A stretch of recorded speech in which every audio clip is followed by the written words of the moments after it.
Welcome to this Wednesday's edition of Jamaica Magazine. Click, click, flash. Today we're capturing the moment as we celebrate World Photography Day under the theme Home, while also observing World Humanitarian Day under the theme Strengthening Global Solidarity and Empowering Local Communities. We have much more in store for you today. Stay with us.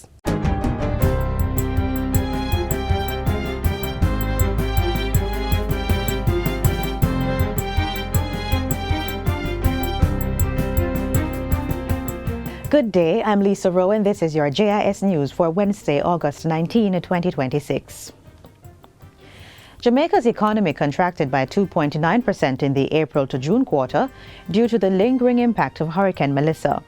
The downturn is in comparison to the corresponding period for 2025, and Director General of the PIOJ, Dr. Wayne Henry, says the country's gross domestic product, GDP, continues to feel the impact. The hurricane led to an estimated decline in domestic demand as a result of a reduction in the employed labor force and lower levels of business and consumer confidence. The hurricane's impact was compounded by the El Niño phenomenon, which is expected to bring hotter, drier conditions and heightened risks to agricultural output, water availability, and public health. Dr. Henry provided the estimates during the Planning Institute of Jamaica's quarterly media briefing on Tuesday. He also reports that the goods-producing industry declined by 6.4%, with the two key sectors showing significant double-digit declines. These are agriculture, which fell by 17%, and mining and quarrying, which fell by 23.9%. However, the manufacturing and construction industries have recorded an estimated growth of 1% and 0.3% respectively. For the services industry, the total quarterly decline was 1.7%. Tourism, which is represented as accommodation and food services, suffered the steepest contraction at just over 12%. Despite these, the PIOJ says the country's recovery is showing early signs of returning to growth. Importantly, the latest GDP release from Statin confirms that the economy has begun to recover from the shock. The seasonally adjusted real value added for January to March 2026 increased by 3.3% compared with the October to December 2025 quarter, signaling a rebound in economic activity. The labor market data tells a similar story. A mobile app dubbed Jamsafe is being developed to enable persons suffering from domestic violence to call for help with the press of a panic button. It was commissioned by the Ministry of Culture, Gender, Entertainment and Sport, and a contract was signed on Friday with technology firm Amber Innovations to carry out the job. The app is being developed at a cost of $80 million, free to the government. The first version is projected for testing and deployment by the end of this year. Portfolio Minister Olivia Grange says Jamsafe will function without data or credit and represents an important step in ensuring that persons affected by gender-based violence can access assistance quickly, safely, and discreetly. It will also connect users to government services, including counseling. The platform is being designed to provide access to emergency assistance, gender-based violence support, information and referral services, while strengthening coordination among the agencies and professionals responsible for responding to these cases. According to Minister Grange, survivors of gender-based violence often experience delays in accessing help, confusion about service pathways, fragmented response mechanisms, and limited discrete reporting options. As such, Jamsafe is intended to streamline access to national support mechanisms by providing immediate emergency response and alerts, parish-based service navigation, a 24/7 helpline access, AI-assisted support, and data collection for reporting and case management. The app will also facilitate real-time communication and incorporate preventative and early intervention support, including counseling. The two primary entities that will connect in this app and have the oversight for the management of the services that will come through this app will be the Ministry of Culture, Gender, Entertainment and Sport through the Bureau of Gender Affairs and the Jamaica Constabulary Force, which will treat with matters that need police intervention. Chief Executive Officer of the Amber Group, Ambassador Dushyant Savadia, says the company is proud to support the initiative, which he describes as an achievement for Jamaica. It's not just an app where you have a little app on your phone and you click a panic button and magically things happen. It's a massive system. It's an interconnected system that connects multiple agencies with each other.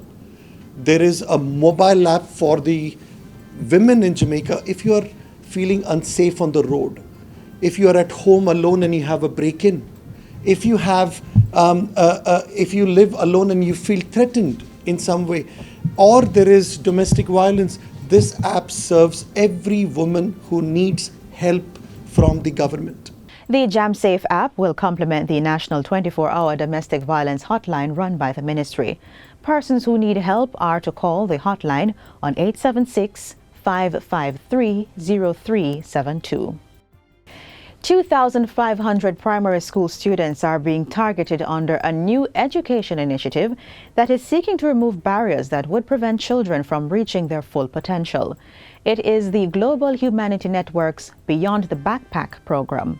It was officially launched at the University of the West Indies, Mona, with an initial cohort of 10 grade 4 students across schools in 4 parishes. Founder and president of Global Humanity Network, Professor Laxley Stevenson, says the initiative is expected to expand across all 14 parishes over 10 years. Each student will receive 3 years of sustained support at an investment of $2,000 per year. That represents $66,000 per student and an initial commitment of $60,000 for our first cohort. Professor Stevenson says the program goes beyond the provision of school supplies, offering transportation, meals, educational resources, mentorship, and other support aimed at helping students remain engaged and progress academically. Stability protects learning when hunger, emergencies, attendance challenges, or family circumstances threaten to interrupt it. Advancement moves students beyond merely surviving school through mentorship, tutoring, leadership development, and opportunities that help reveal their gifts. State Minister of Industry, Investment and Commerce, Delana Sivraj, says the program represents an investment not just in children, but in Jamaica's future. When we invest in a child, we strengthen families, we uplift communities, and we help to build a stronger Jamaica. Teachers and students of Carisbrook Infant and Primary School in St. Elizabeth have received more than $850,000 in supplies and technology equipment to support teaching and learning. The donation from the Women's International Shipping and Trading Association, WISTA Jamaica, includes tablets, books, stationery, a printer and laptop. The resources are intended to support the school's recovery from damage caused by Hurricane Melissa. The initiative was made possible through collaboration by WISTA Jamaica, the Jamaica Emancipendence Cultural Society in New York, the Kiwanis Club, corporate sponsors and members of the Jamaican diaspora. Speaking at the handover ceremony at the school over the weekend, Principal Patrick Malcolm said the school lost 20 laptops, all its smart boards and school records during the storm. He expressed gratitude to WISTA Jamaica for the support. We lost all our printing machines, all our copiers, but guess what? WISTA to the rescue. And bit by bit, our school is coming back together. We've got all our 137 students back. Of course, sometimes there are some that are missing for other reasons, but we try as best as possible to be a family to them. President of WISTA Jamaica, Nicole Wickham, said her personal experience with Hurricane Gilbert influenced her decision to support communities affected by Hurricane Melissa. What I want for the children to remember, the hurricane came. The hurricane not just only came, but it came and it allowed you to look at life differently. what I want to remind you is that don't think of yourself being less than anyone else. Think of this as an opportunity to help to make you stronger, make you more resilient, and make you want to strive for higher heights at all times. As part of the initiative, WISTA Jamaica will also provide 2 40-foot containers which will be retrofitted to create spaces for a sick bay and a guidance counselor at the school. And finally, the Heart Foundation of Jamaica is encouraging Jamaicans to learn CPR as a life-saving skill as it observes CPR Week 2026 from August 17 to 23. CPR, or cardiopulmonary resuscitation, is an emergency life-saving procedure performed when someone's breathing or heartbeat has stopped. Director of Emergency Cardiac Care, Dr. Hugh Wong, made the call during a JIS think tank which forms part of the Foundation's public outreach. That is our mandate, and that's what CPR Week is about, to sensitize persons, not to put the shoe over the nose, not to just stand over and stare, not to videotape, but to get involved and start CPR. And therefore, our theme for our CPR Week, Don't Wait, Resuscitate, is quite apt. During the week, the Heart Foundation will increase public awareness with various activities and carry out practical training in CPR at a minimal cost. On Saturday, August 22, we have Family and Friends CPR Day, where laypersons can come to the Heart Foundation between 9 a.m. and 1 p.m., where we hope to have a mass training for persons who require this skill at 28 Beechwood Avenue. And that's it for JIS News Today. I'm Lisa Rowe. Thanks for watching.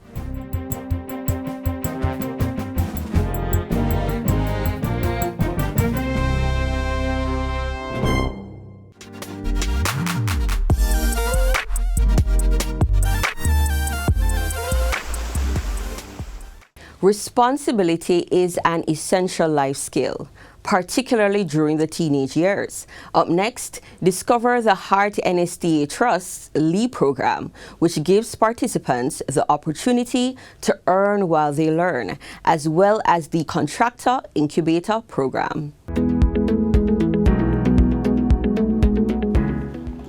What if you could start earning and building your career before you even graduate? That future is closer than you think.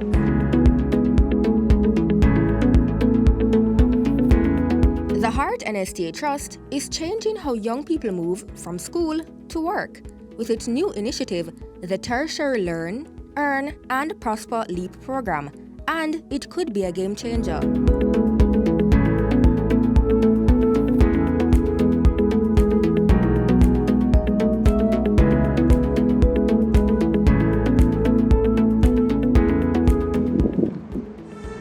For years, students have faced the same issue.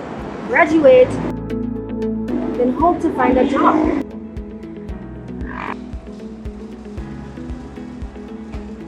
LEAP is here to disrupt that cycle.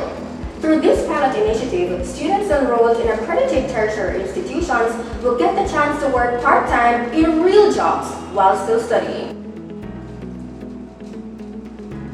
LEAP aims to connect you with opportunities that align with your career goals, helping you transition seamlessly from lecture hall to professional life. But the opportunities don't stop there. As Jamaica ramps up major infrastructure and development projects, the government is also investing in young people who want to build businesses, not just careers. Enter the Contractor Incubator program. This initiative will support graduates of the Heart NSTA Trust and the University of Technology, equipping them with advanced technical training, business development support, and access to concessional financing through the Development Bank of Jamaica. The National Reconstruction Program on the NARA will require thousands of skilled tradespeople, carpenters, electricians, plumbers, masons, roofers, and the capacity to train them at scale and at speed. The Heart Trust NSTA will train construction-related tradespersons who can assist in the Building and Resilience Initiative, as well as propelling the expansion of various sectors. Even better, participants won't just train. The intent is to have Jamaicans gain experience on high-value public infrastructure projects and transition faster into sustainable employment and enterprise. In a major move to expand access, the government is also removing one of the biggest obstacles to skills training: cost. Our mission to expand access to opportunity through skills training is not yet complete. I shall now complete that mission. In the coming financial year, tuitions for all hard NSTA trust programs up to level 5, note that this is a bachelor's degree, will be abolished for Jamaicans in the most challenging circumstances. The message is clear. Jamaica is investing in its youth, not just to find jobs, but to create opportunities, build industries, and shape the future. So the question is, are you ready to learn, earn, and prosper?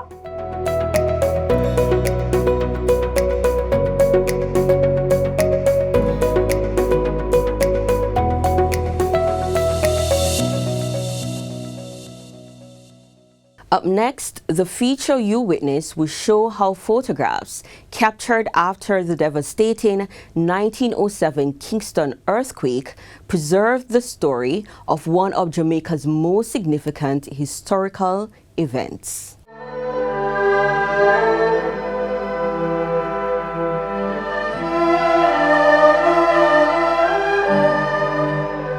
Air distilled. Suspended animation. Moment transfixed. 3:30 p.m. Monday, January 14, 1907, etched invariably in history as the instant that Kingston was changed forever.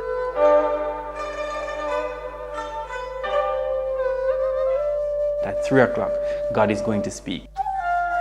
And then, of course, at 3:30, about 3:30, the earthquake struck.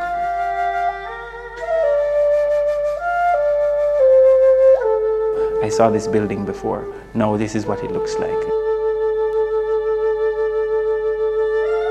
This is what the quake did.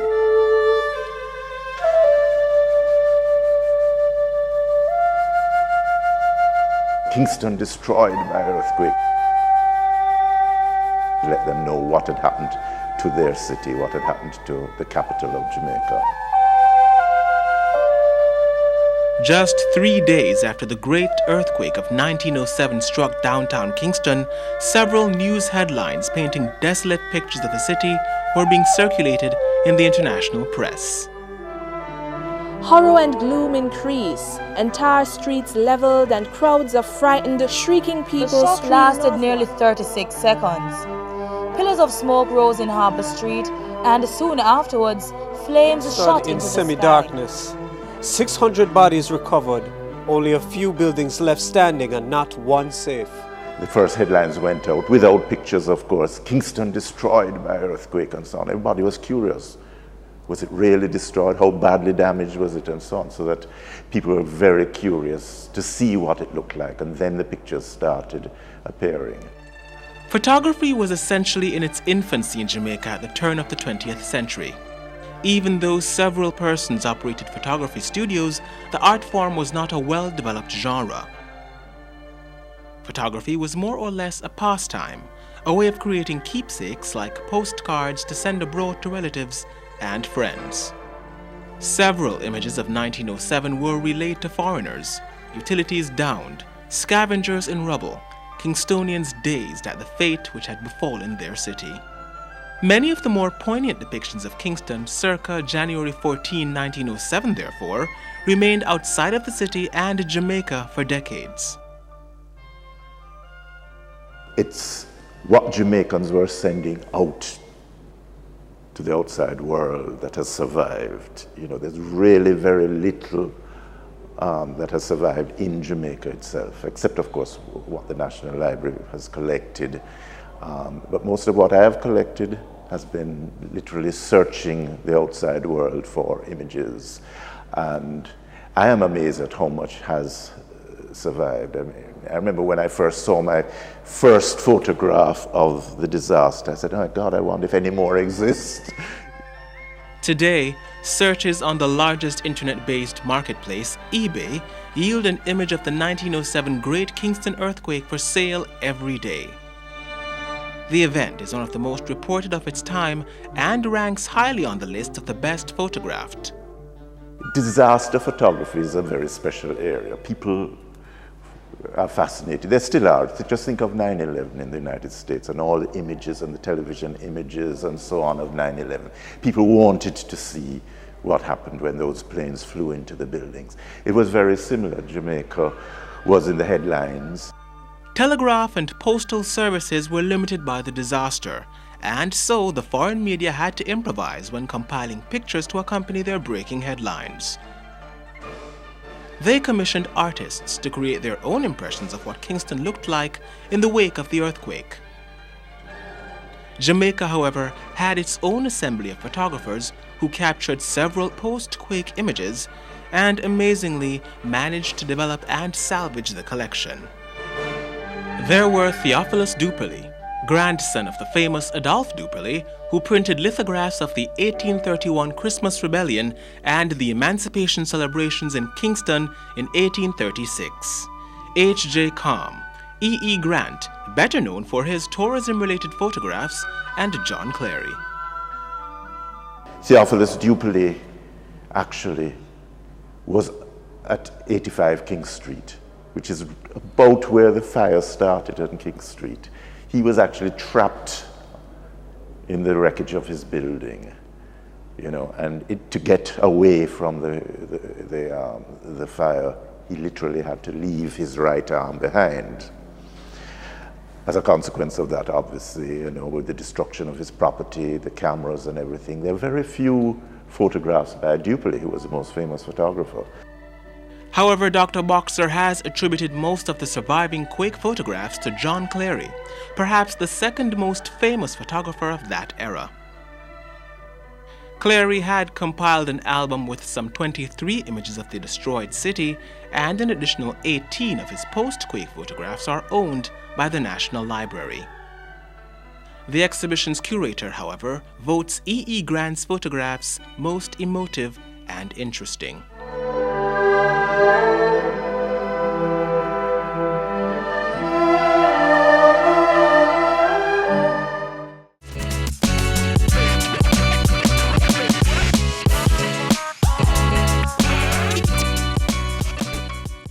To close out the show, this last feature examines how artificial intelligence is used to create deepfakes and offers practical tips to help viewers identify manipulated content and stay safe online.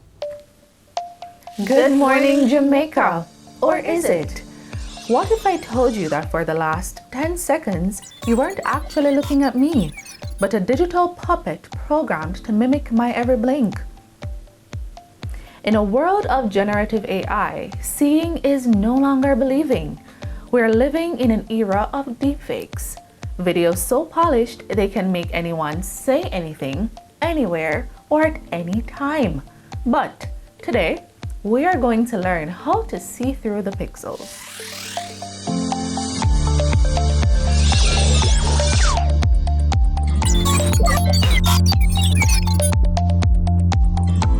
Before we get into the meat of the matter, let us first get some definitions out of the way. Artificial intelligence, AI. I'm sure you've heard this quite frequently over the last couple of months. Now, this refers to computer systems designed to perform tasks that typically require human intelligence, such as learning, problem solving, speech recognition, and of course, decision making. For example, a streaming platform recommending movies based on what you've previously watched. Neural networks. Now, these are computing systems inspired by the human brain that helps AI recognize patterns, make predictions, and generate realistic outputs. For example, photo apps that automatically enhance lighting or remove blur. Generative AI refers to AI systems that can create new content, such as text, images, music, or videos based on patterns learned from existing data. For example, AI tools that write essays or social media captions.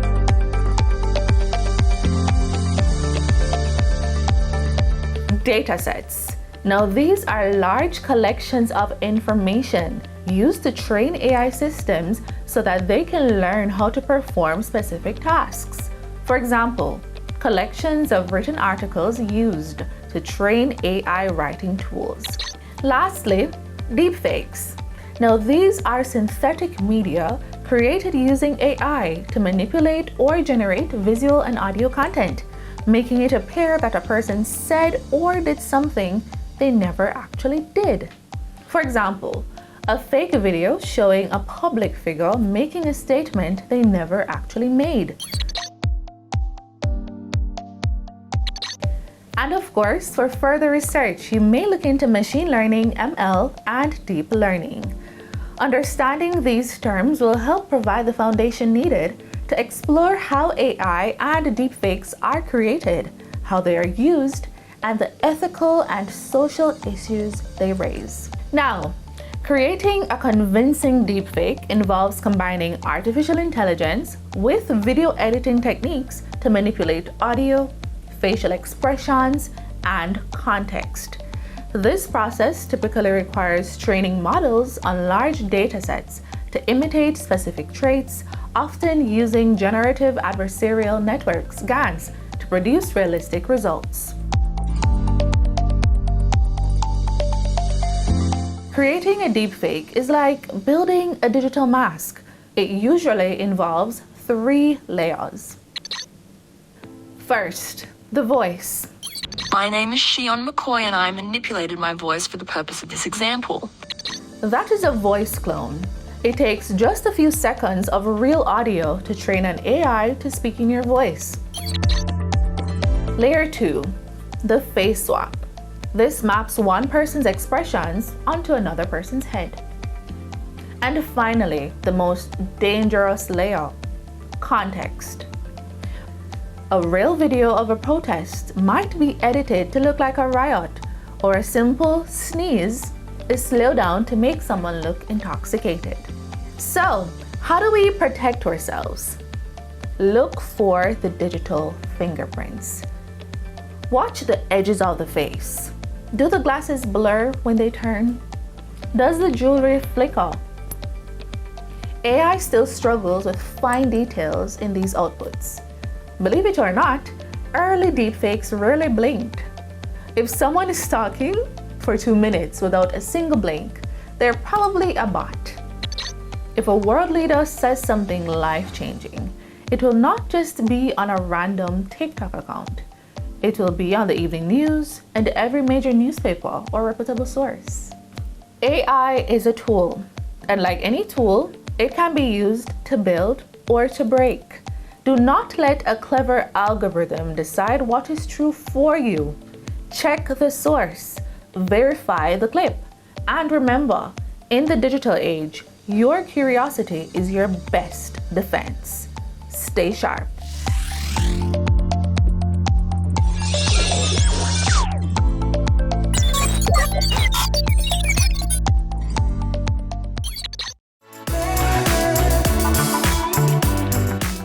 We're at the end of today's show, but be sure to join us again tomorrow for another lineup geared towards providing you with information on the government's policies and initiatives for building a better Jamaica. You may visit our website at jis.gov.jm to rewatch this show or to catch up on the others we have on the site. I'm Kay Knight, telling you thanks for watching from our production team here at the JIS.